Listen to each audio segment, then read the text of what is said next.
do this. Welcome back to the Golf Smarter podcast, Rory. Thank you, Fred. Thank you for having me. Oh, you got another great article. I had to have you back. I love this article. Well, you know, when it's something this obvious, it's not that hard to generate this kind of content.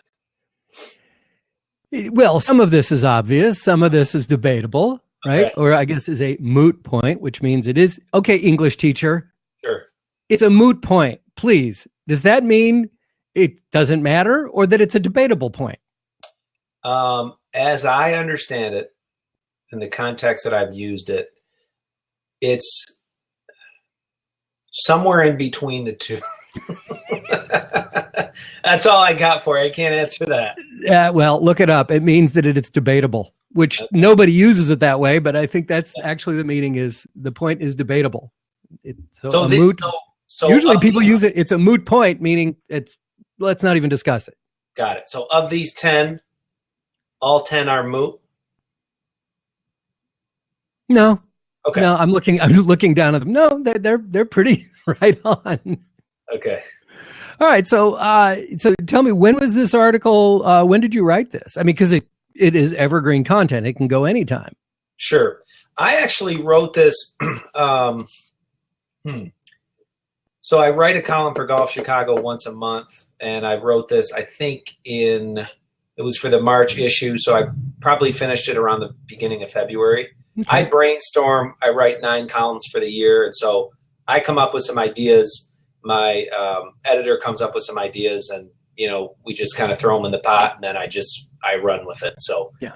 And do they give you like, all right, we need 500 words. We need how does that work for you? 900 words. How many? So which is really not that many. 900?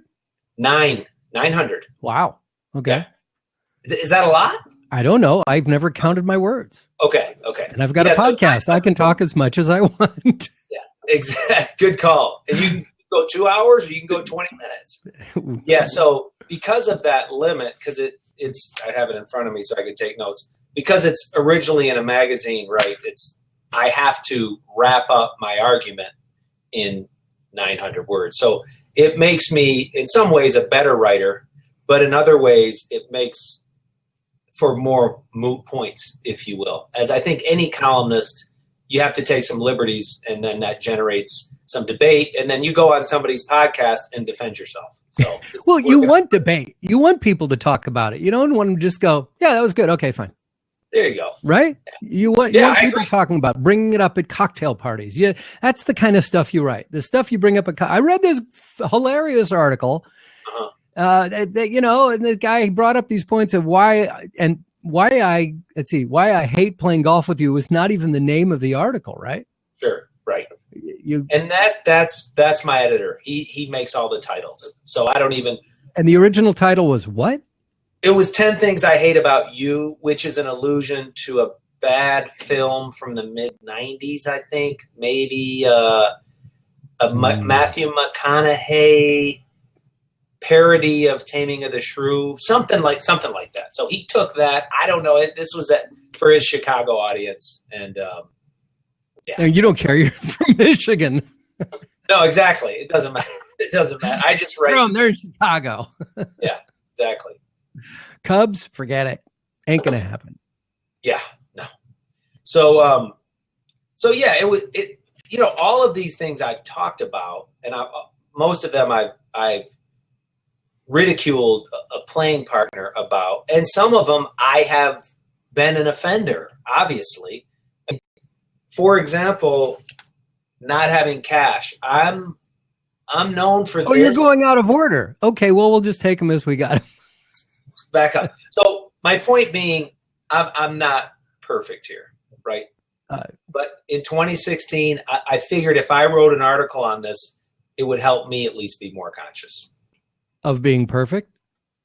Of the mistakes that I'm making. of these 10 things. So I don't offend my rules anymore, because then that would make me a hypocrite. All right. Well, let's take them one by one. This was just so much fun. Let's just go one by one. I'll let you start with which is everybody does, and I know we all hate this, but everybody does this. I never play this badly. I'm such a better golfer than this. As I note in the article, obviously it's a lie. So what you're doing is you're lying to yourself, which is fine. Okay. If you want to lie to yourself internally, that's okay. But by verbalizing that, now you're forcing me to react. And then it becomes exhausting for me to respond. I can respond in a couple ways. I can either say, if I don't know you, right, then I can say, yeah, I bet you don't. I saw you hit a couple swings. You shot 97. I bet you have the swing of a +2, right? That's exhausting. And on the other hand, I'll react with, yes, you do, because you just did. Right. Yeah, right. So typically that's somebody that you're playing with for the first time. And so what are you accomplishing by saying that? Well, let me ask you, because we all do it, why do we do that? I'm going to try to get to the answer to your question, but crazy enough, this past weekend I was in Scottsdale visiting some family. And a nephew. All right. My nephew belongs to Arizona Country Club. Okay. So he has a game he puts together on Sunday mornings. He had 15 guys, 3 fivesomes. Each guy puts in $50. Okay. So there's a good pot there. Oh yeah. I don't enjoy playing for money. I don't enjoy gambling at all anyway. I don't find that entertaining, just giving up my money. Like, I'll pay $50 to play golf, but I don't love it, right? Well, also I hate it because I'm not good at it. I don't do well with that pressure. And I literally shot the highest score I've shot in over 2 years. Really? Now, I wasn't looking at my scorecard, but during the round, I'm trying to be positive. I'm trying to stay upbeat and have a good time. But I knew I was, struggling. I wasn't hitting pars. And then when I saw my score at the end of the round, I started with, I haven't played this poorly in years. And of course, everyone's like, yeah, right. Yeah, right. And of course, one of the guys that I played with, actually, we're gonna be doing a blabcast with him in a couple weeks. He's a former Major League Baseball player. Okay. Connor Jackson.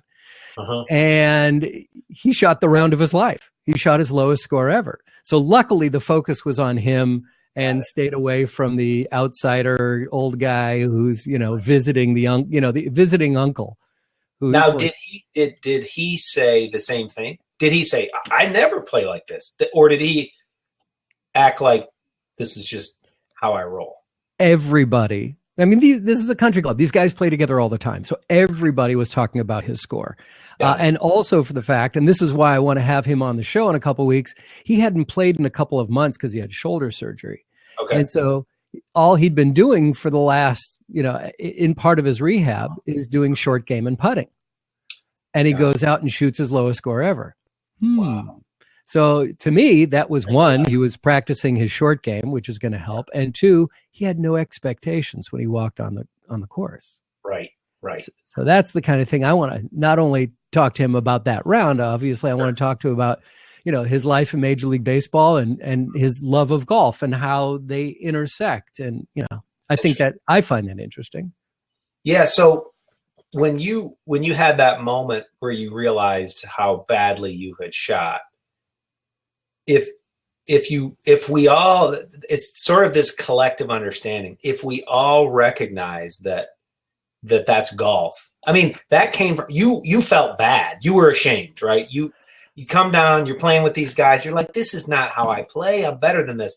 But right. If we all just accept that golf is a game of shame, and if we embrace it, I feel like we would, like in the moment during that round, you probably would have felt less maybe less pressure if you just knew that nobody was really judging you. And it was like, yeah, this is just how it goes sometimes. And we've had this conversation before. Nobody was judging me. No one was going, because nobody knew, the only thing they knew is my nephew go, oh yeah, my uncle's got this golf podcast. And they're like, really? He sucks. Oh yeah. Really bad. Yeah. No, So that didn't help. I did an article. I got a case of the Shanks playing with my father-in-law. Mm-hmm.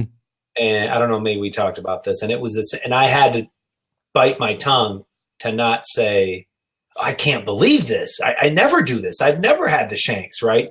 I just had to it was brutal to kind of tough it out. But I think that first rule, if we all could agree to not say it, I think ultimately we would play better, right? Because I think what happens psychologically is when you start to play poorly, you start to build your narrative for the end of the round, for when you sit around and talk about it. Right. Right. And then, and now you're just setting yourself up for failure. So, well, I think it's also another argument on why you should not be looking at your scorecard during the round. Correct. One way or the other, good or bad. Right. Right. And I think this is something that we have to have empathy for those who are doing it, who are complaining like this, because, as much as we don't want to hear it, right, putting the shoe on the other foot, if it was us, we know we're going to be bitching about it. We know we're going to complain about that very thing. Yeah, no question. All right. So your second rule, the second thing that you hate when people do is stop using your phone. Oh my gosh. Please. It's an obvious one. Now you're with me on this one, correct? Yeah, I am. Because I struggle with that myself, in the sense that when, say I go out and play with my son, mm-hmm. he's either talking or tweeting or texting almost the entire time. And I'm out there to have a conversation with him, and he's busy. It's like, I want to be with you. Right. And then I have friends who are independent contractors, and so any time of day, you're in your office, right? Because your phone's in your pocket. Right. And so if your client wants you, you're available. Right. And I've even had people go, I'll just skip this hole. Just go ahead without me. I'll meet you over on the next tee box type of thing. And they'll just kind of mosey along and talk on their phone. Yeah. So that's the situation that I've had. But just, it's so interesting to me that there are country clubs that say cigar smoking, that's okay. Phones, that's a no-no. Right. Exactly. Well, and I think, in the case, my brother he's not an independent contractor, but he's a salesman for big corporate. And he has big multi-million-dollar deals that have to get done. And so he'll take out his phone and say, Rory, I got to take this. And my thing is always, if it can't wait 2 hours, then your job is controlling you. Right. Now, an independent contractor could say, well, yeah, exactly. In which case, then get off the course. Then don't be here. Then wait until there's a time where you could say, leave your phone at home. And you're talking like a guy who has a job and gets a paycheck. And if a client is that needy, then maybe you need to fire your client. I don't know. I know that's a little harsh. Yeah, no, I mean, as someone who is an independent contractor, I mean, a podcast is one thing that I do, but I do other things as well. And as someone who has to live that lifestyle, I've been able to make it so that I can, most of my communication with my clients is email now, which is great. And so I don't check my email during a round because basically I can't see the phone. Exactly. It's like, it's not, yeah. All right. Nope. Can't see it. All right. Never mind. So I don't even bother with it. Yeah. But knowing if someone's going to call and and it's not my wife or my kids, but it's someone who I'm actively involved with on a project, sure, I may have to answer, but I generally don't. But I get it. Yeah. Because as an independent contractor, having your phone is in your pocket is having your office at any time, day or night. Correct. And that you can be available. and you should be available. True. So, let me ask you this. Yeah. What do you think about the range finding apps or, gamification stuff you can play with your buddies? What's your stance on that? That's interesting because that has definitely brought phones out a whole lot more, that people are keeping track of their score. You're using the phone as a GPS, and it's not draining battery as much as it did when it first came out. So, I'm somebody who, well, let's see, I've got two things that just happen to happen right here because I've just charged them. So now, does this count? Do you not? That's acceptable. Now, what's interesting, this rangefinder, which I love, gives me the GPS coordinates on it, like front, middle, back. Okay. And then I can use this and look in and see exactly how far the flag is. So then I can say, all right, well, if the flag is at, 125 and it's 129 to the back, now I can see exactly, I better, come short. Sure. Right. So there's that. Yeah. I'm fine with that. Yeah. So rangefinder's good. It's not legal, but it's fine. Now this thing, the game golf, which I use, this is just starting to be live on the phone. But for me, I just tap my club on this. I'm wearing this on my belt. I tap this, and then at the end of my round, I can go back and check all the stats for my round. Average length, how far I hit each club, what my score was. You don't need your phone with you in order to do that. No. But like the Arcos, I think is a new one. You need your phone. And then all these GPS apps that are coming out where you do need to have your phone with you. I don't have a problem with that because they're not talking. Right. I mean, when you grab your phone to make a phone call or text or something, then all of a sudden you're not present. Correct. You're elsewhere. And I've joked about this before. The thing about cell phones is for the people that are far away, it's brought them closer. But for the people who are in close proximity, it pushes them away. Exactly. Right? Yeah, and I agree. And as far as the phone GPS apps and whatnot, if we could guarantee that people were just going to stay in that app, it would be one thing. But by definition, it's a smartphone. So you pick up your phone to look at the distance from the bunker, and you've got 4 texts, a couple tweets, and a Snapchat. Now right, so you automatically get pulled into that. If we could all agree to have a setting where everything else is shut off, that would be one thing.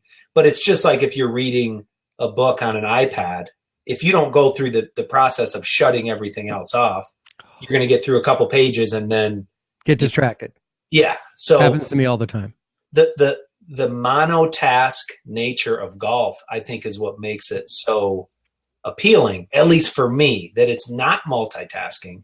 It's picking one thing and you work through your 9 holes or your 18 holes or whatever, and you're not, and that's where the tracking can be a slippery slope, because if you focus so much on the tracking, you could then lose sight of the present moment, right? Because maybe you're excited, like you just hit your 3-iron 240 and you can't wait to actually see it on the screen when you get back. I haven't experienced that. That one is intriguing to me. But at the same time, it's just going to remind me how inadequate I am. Okay, here's one for you. Yeah. The reason I keep my phone and a selfie stick in my bag, which is really good, right? Yeah. I'm waiting for a hole-in-one so that I can grab it, start shooting video, send it out on Periscope, just let the world know. I just got it, right? I want to live. I just got a hole-in-one right now. I want you to know. That is why, for me, it's like photographs, video, moments. Yes, you have. Yeah, I think you have to have it.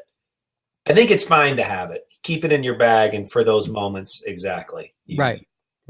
And I think I do love the term that you may have invented this, monotasking. Monotasking. No, there's a whole movement on. There's a TED talk on this. I'll send it to you. It's only like 3 minutes long. Yeah, it's interesting. That's great. That's great.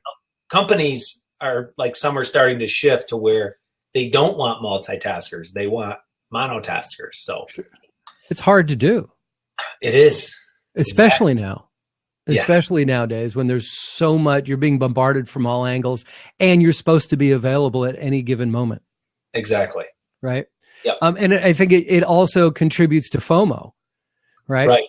I know that there's so many people, and my kids are both guilty of this, is they don't want to commit to anything because there may be another offer coming any second that could be better than being with you. They're always hedging their bets, and you send the text out, and then you see who responds first, right. And then So I think it's eroding.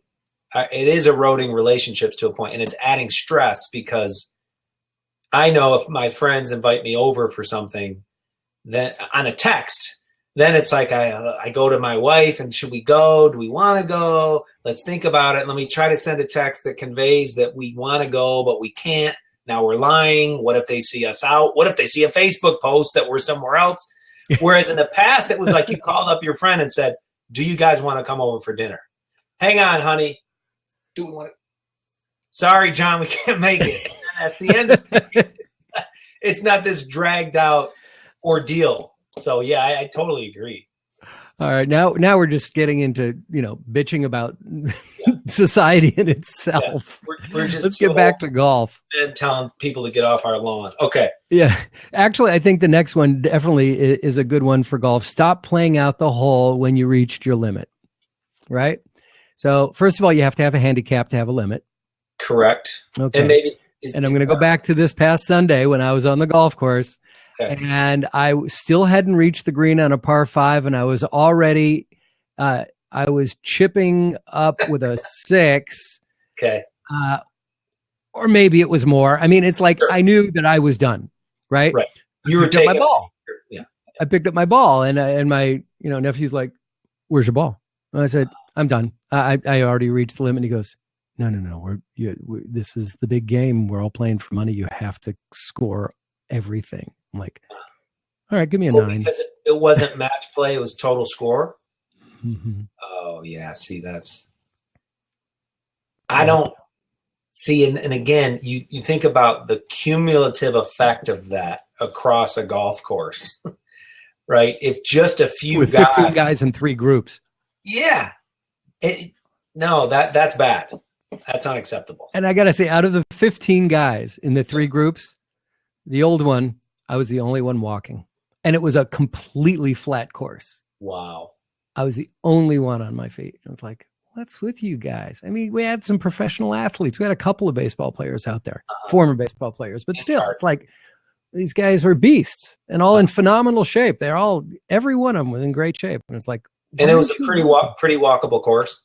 It was flat. I mean, it was a very walkable course.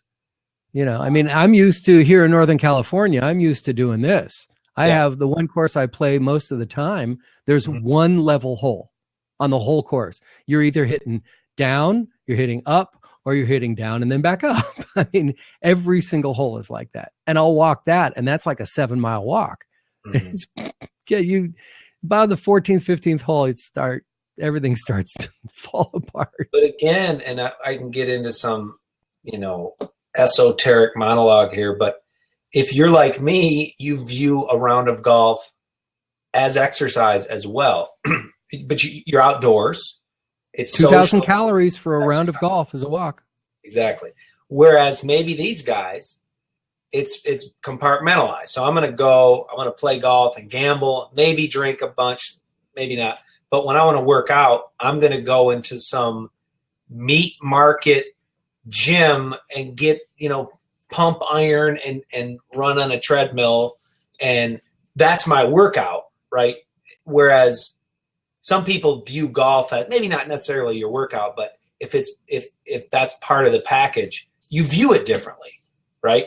The experience is different than, because those guys, when they got off the course, they might have said, well, I'm going to go to the gym and pump iron for an hour. No, they went and started drinking. Okay. We started at 9:30 in the morning. And it's a 3.5, 4 hour round in this golf course because they all know it so well. I slowed everybody down. Plus you're walking. and I'm walking. Plus, and that kind of threw me out of a rhythm too, because I had to walk fast to keep up with these guys. Now, after you picked up your ball on that hole, did you play it out from there? Because your nephew said that you needed to? No, I said, just give me a 9. And he went, I give you an 8. I said, fine, whatever. It's like, I'm toast for today anyway.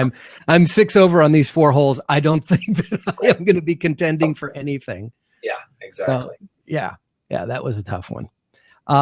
Let's see, where do you go next here? Stop getting mad at yourself. Oh man. Oh, and then using your own name. Right, we've talked about this, about use your name. I'd like, oh, Fred, what's wrong with you? No, it's like getting mad doesn't accomplish anything, because then you kind of hang on to it. I mean, every mental coach I've ever talked to is like, you got to be in the moment. You can't be in the past. You can't be in the future. Mm-hmm. Don't do that to yourself. Now, when Tiger or Rory or Spieth or those guys do it, it's like literally a millisecond, right? Yeah. It's like boom, and it's done.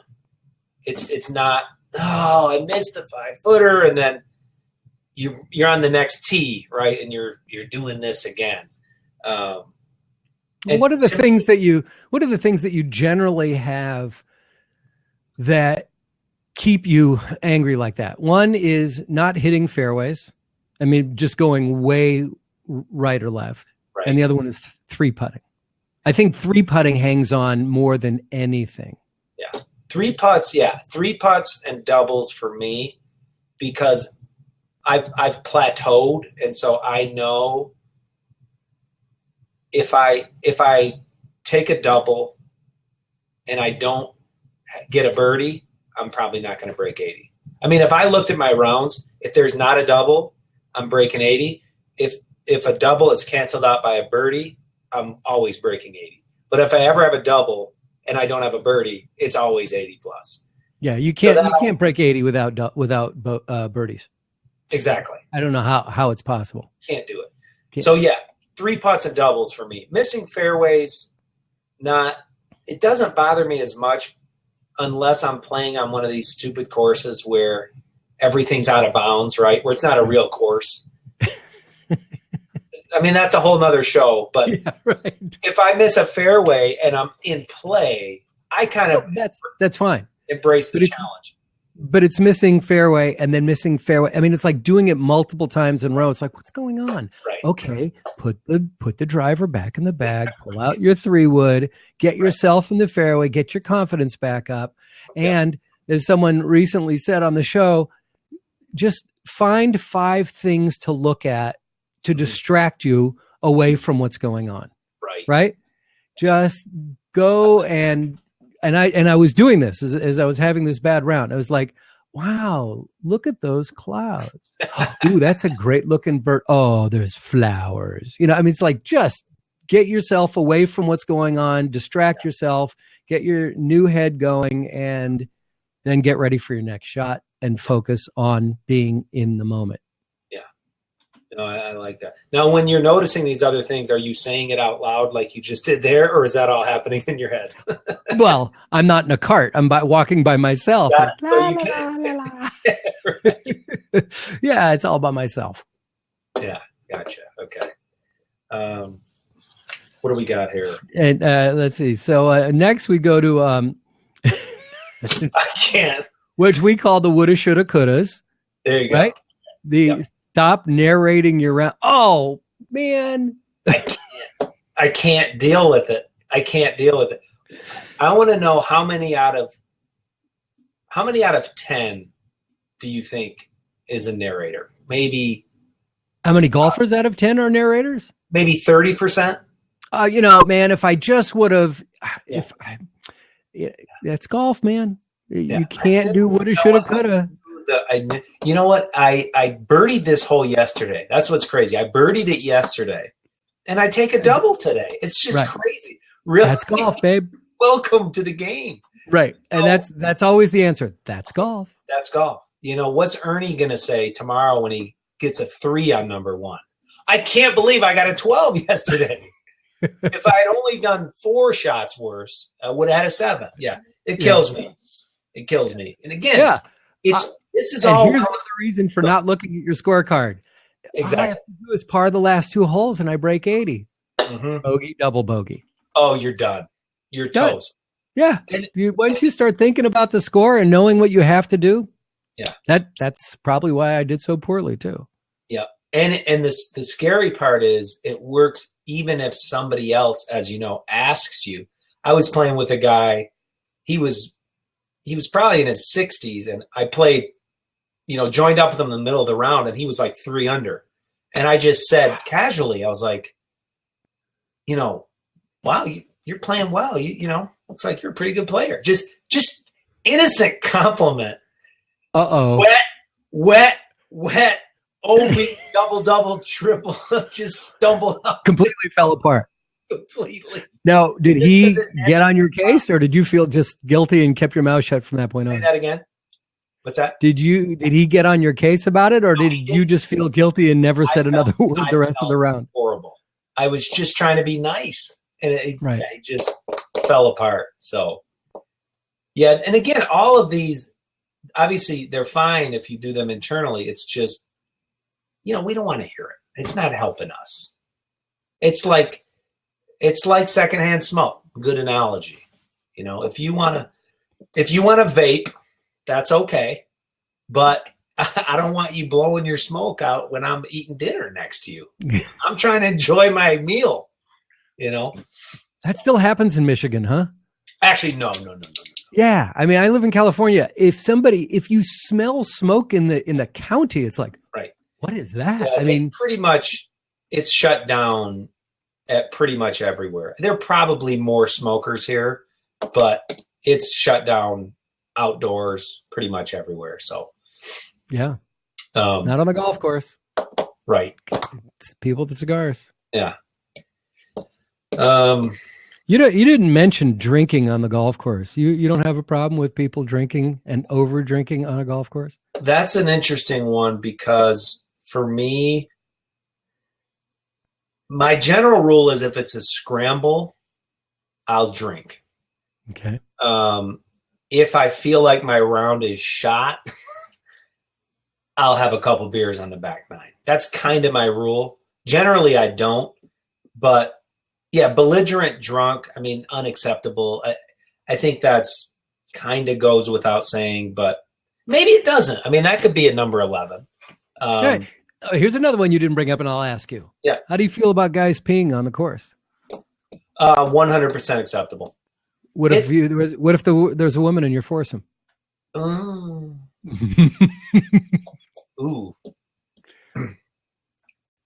With permission.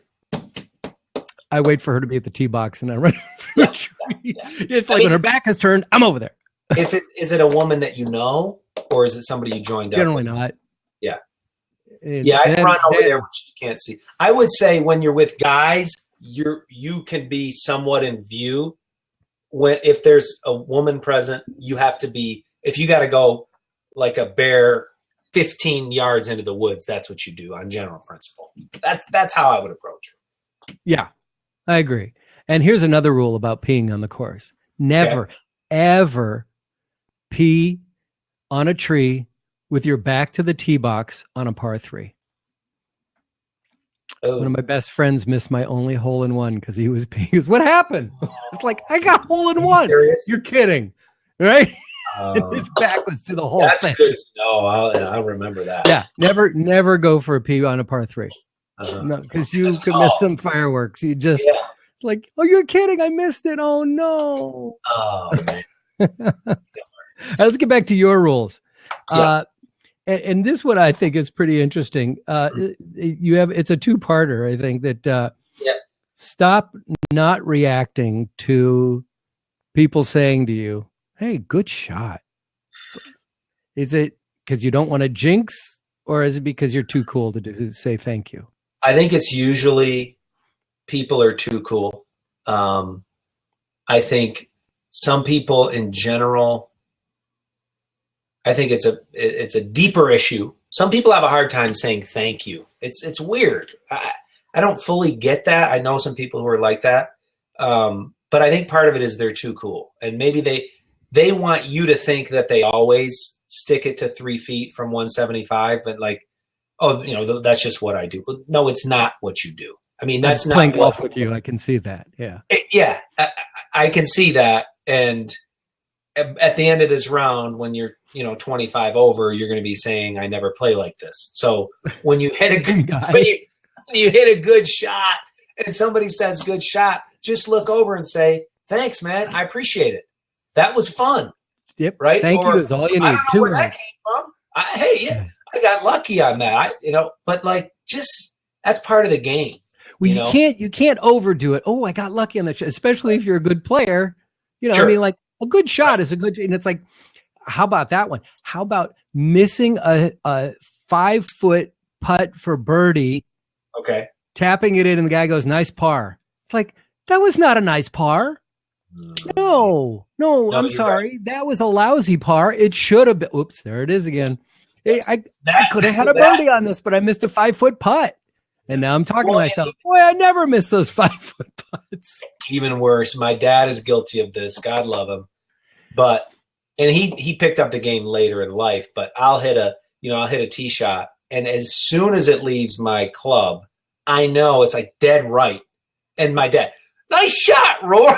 It's like spray. I'm like, Dad, that's not a nice shot. You have to wait to look at the result. Right. And I think some inexperienced players do that more, right? Or they just don't know. You hit a pretty solid looking 5-iron, but you're still 40 yards short of the green. Nice shot. Yeah. And my favorite is playing with people from Boston. Nice shot. Nice shot. Yeah. But yeah, your point about it's interesting. Like when somebody says nice shot, you can't go overboard and say I got lucky. So I've defaulted to just saying, thank you. Thank you. That's it. But I think then some people perceive that as like almost condescending. If it's just a very straightforward thank you. Like I say thank you so often because I hit so many good shots. So you got to kind of watch your tone. Right. Does that make sense? Yeah. How about, oh, thanks. That felt great. Right. Can you comment on the shot? Like, wow, that just felt so good. Thanks. Yeah. That's acceptable. That's okay. But what if your playing partner is having the worst round of his life? Can you say that? If that's the case, he's not going to be complimenting you. There you go. Which gets me to the one above it. Oh no. Right next to it, right? Stop not saying nice shot when someone hits a nice shot. That could be another. Yeah. I mean, compliment somebody. That's why we're out there. That's the thing that's so great about golf, right? A guy's in the bunker and first one hits the edge. He misses it completely. Doesn't get out of the bunker. Second time, still doesn't get out of the bunker. Third one gets out of the bunker, ends up, 2 feet from the hole. Hey, nice shot. And he looks like, yeah, but it took me 3 tries to get here. Right. Well, and I'm curious to know, and I know a little bit from coaching, I believe, again, this might be the old man in me. I don't know. Maybe you could speak to your son a little bit. I feel like the younger generation, maybe not, doesn't say that nice shot or thank you as much. I could be wrong there. Yeah, I can't respond to that. My kids are older, but it's more about how they grew up around golf. Right. Those who grew up in a country club probably understand the etiquette of golf more than those who just pick the game up and start hacking away. Yeah, that makes sense. Yeah, there is an etiquette that is accepted, that has to be respected. But sometimes it's a bit much, and which is why country clubs can be a turnoff to some people. It's like, I don't want to be told I have to wear a collared shirt tucked in, Yeah. Whole different mindset. Yeah. Completely different all the way across. Yeah. But yeah, so stop not responding, you arrogant son of a gun, to someone going, hey, that was a nice shot. Yeah. Yeah, it was. Yeah, I know. I mean, that general principle, think about this, Fred. If you get joined up in a foursome and a guy does that, even twice, once, okay, I'll let it go. You couldn't hear me. But on 2 occasions, doesn't even react. To me, he's off my radar. I'll never play with him again unless I have to, right? Which is one of the beauties of golf, is it you can very quickly sort of get a read on somebody. Golf exposes character. Yeah.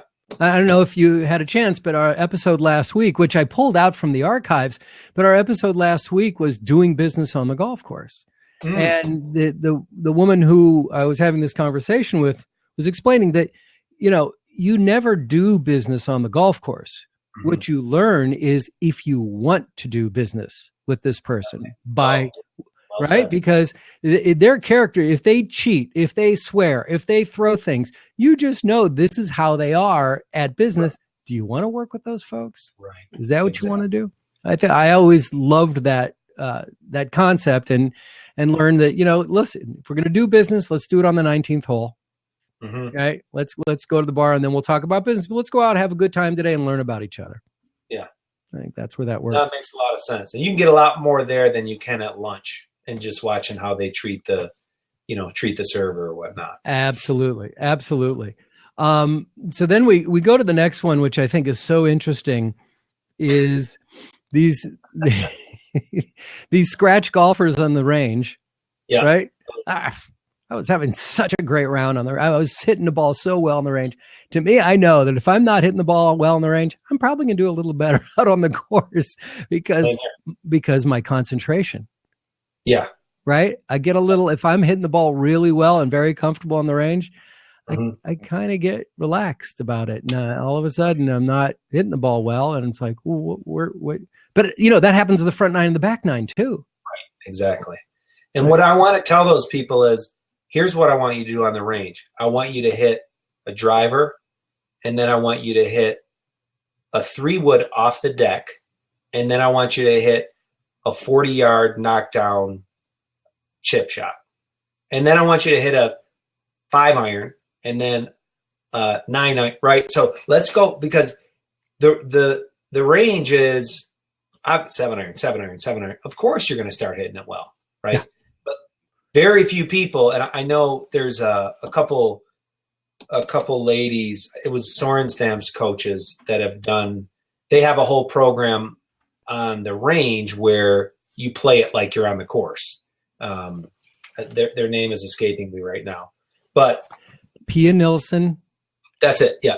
Yeah. They've both been on the show. Okay. Gotcha. Awesome. They're perfect. Awesome. Yeah. I love them. I shared a lot of their stuff with my players. Yeah, because the guys want to go to the range and just hit driver. And it's like, you got to have a system. So yeah, I hate it. And there's always that guy saying that. So how am I supposed to respond to that? Were you? But I was hitting it so well on the range. Man, that's too bad. I'm sorry you're not hitting it well now. Yeah. So my response is kind of what I said here. Well, so was everybody, right? I mean, maybe not everybody, but what does that mean? So I had a hamburger before the round. That's irrelevant to what's happening here, right? Which is you playing poorly and coming up with an excuse for it. I have a friend who has a great term that when you hit a ball, say you lose, it goes out of bounds, or you need to hit a provisional and you just nail the second shot. He calls that a second swing All-American. Yeah, right. Yeah, I've heard that. So bring cash with you. Or your next rule: bring cash. Pay the cart girl. Pay up your bets. Don't I left my wallet in the car. You don't like that. I don't like it. It's a problem that I have because. Oh, really? I do. I don't carry a lot of cash, and then I end up being in a hurry. I'm usually there in plenty of time to play, but the trip to the ATM is going to throw me off. So this was really directed at me. I just don't like, you sit down and the guys are okay. You owe me 10, you owe me, and I don't like to gamble either. I don't, but I'll do it if that's what the guys are doing. You owe me 10, you owe me, okay, Rory, you owe Dave 7 and you owe Pete 10. I go, I'll PayPal you guys. Or, I hate being that guy. Or then asking the cart girl, do you take credit card? And she's like, no, well, I'll pay up there. It's bad form. Trust me. I get it. I'm working on this. I got to get cash. I got to get cash. And I should just keep it in my golf bag. That would be smart. Keep a 20 in your golf bag. Yeah. It's not a bad idea. Good. Yeah.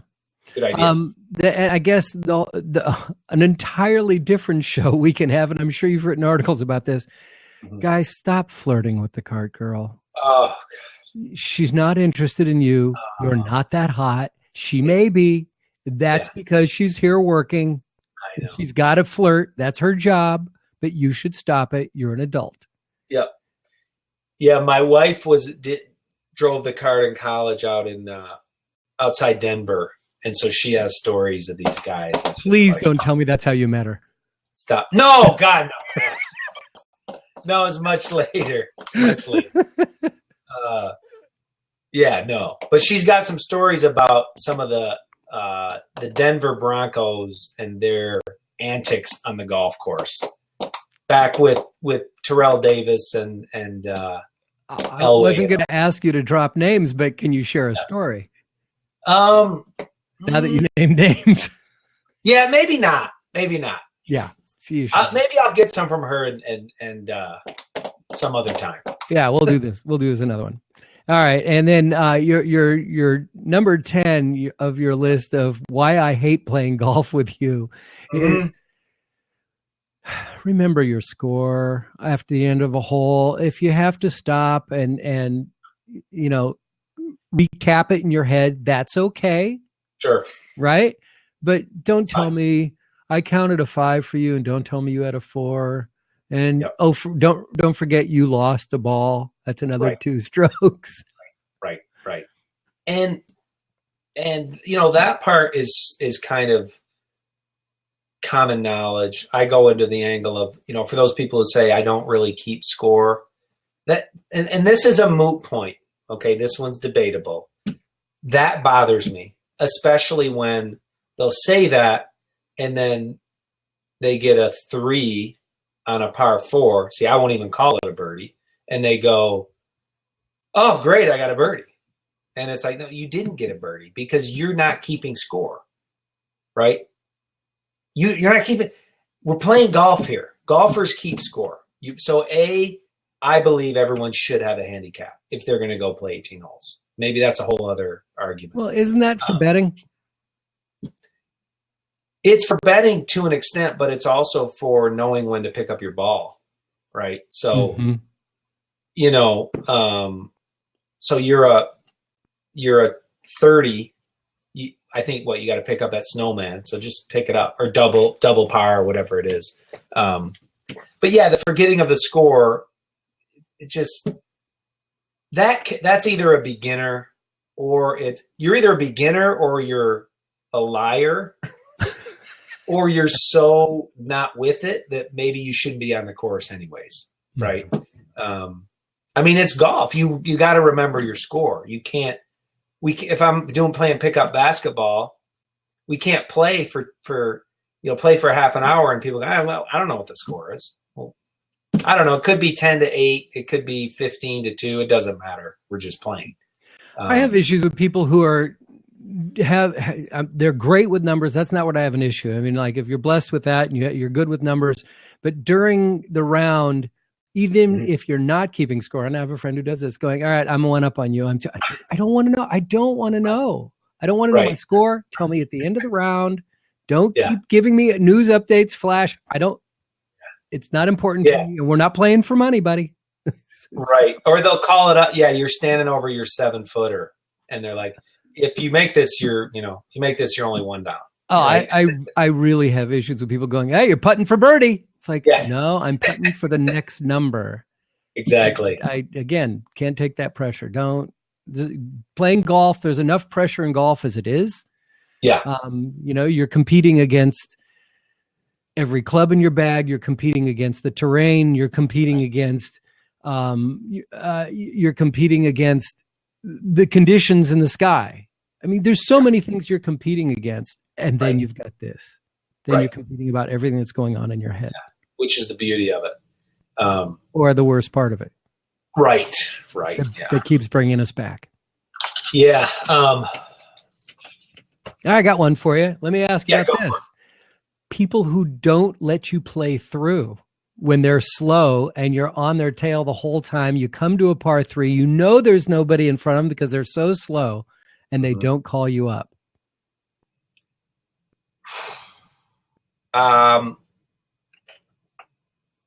Inexcusable. But let me tell you what my club does, which maybe other clubs do this. If somebody is on you, you have to skip a hole. Period. So there's no playing through. But if somebody comes up on you, you have to pick up your ball and move. And so I've never played anywhere with such a consistent pace of play, whether it's a single, twosome, threesome, foursome. People fly.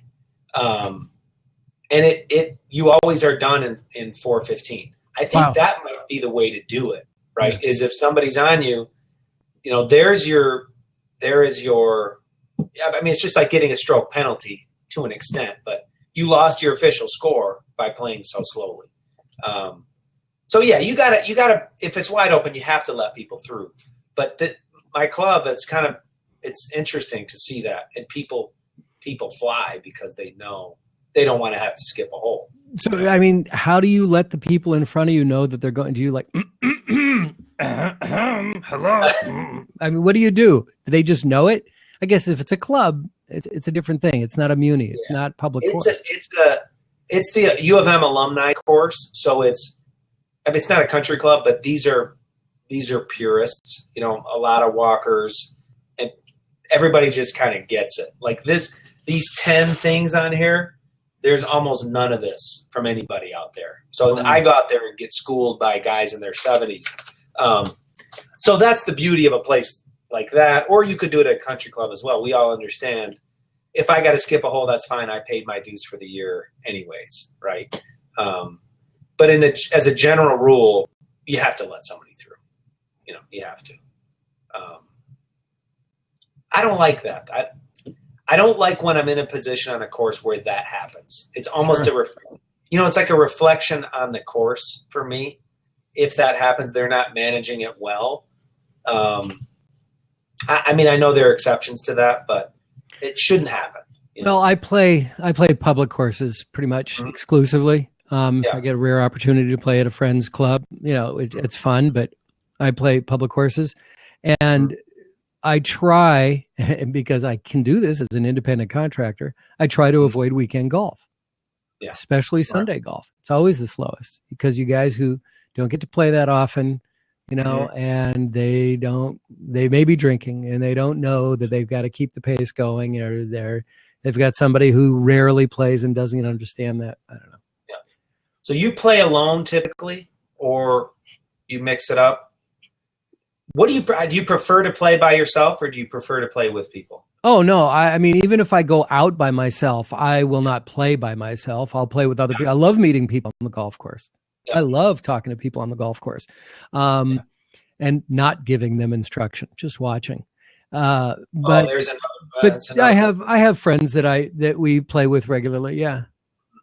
And I would guess if you're joining up with people in the week, and I've experienced this too. There are people like you who kind of get it, who want to stay away from the riffraff, right? So you're not joining up with, weekend Joe who's going to drink a 12-pack of Coors Light, or a guy who's out there with his wife who, and no slam on this, but generally he plays better than her and he's being tolerant, or the husband who gives instructions to his wife and she wants to whack him over the head with a club. Or instructions to his kid, who's better than him, but he's still giving instructions because he's the dad. Right. Yeah, I got to watch out for that. That's actually my next column is about we talked about this, is how do you get your kid to love the same thing that you do? And so I just did a column on that. Awesome. I'll send it to you. See it. So And is that's in Chicago Golf Magazine? Golf Chicago, and again, so their online platform is not online friendly. So I just basically pull from there, and so then all my columns are at Medium. Medium is like the WordPress for the new kids, kind of. The owners of Twitter started it, and they're trying to it's an interesting mission. They're trying to bring back actual long form prose on the internet instead of just 130 characters or just the bullet points. It's pretty cool. It's a very I like Medium.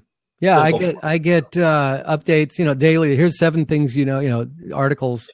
I always check those out and see if I want to read them or not. But I like Medium. Yeah, there's some good stuff there. So so that's where your next piece is. We might be able to find it there.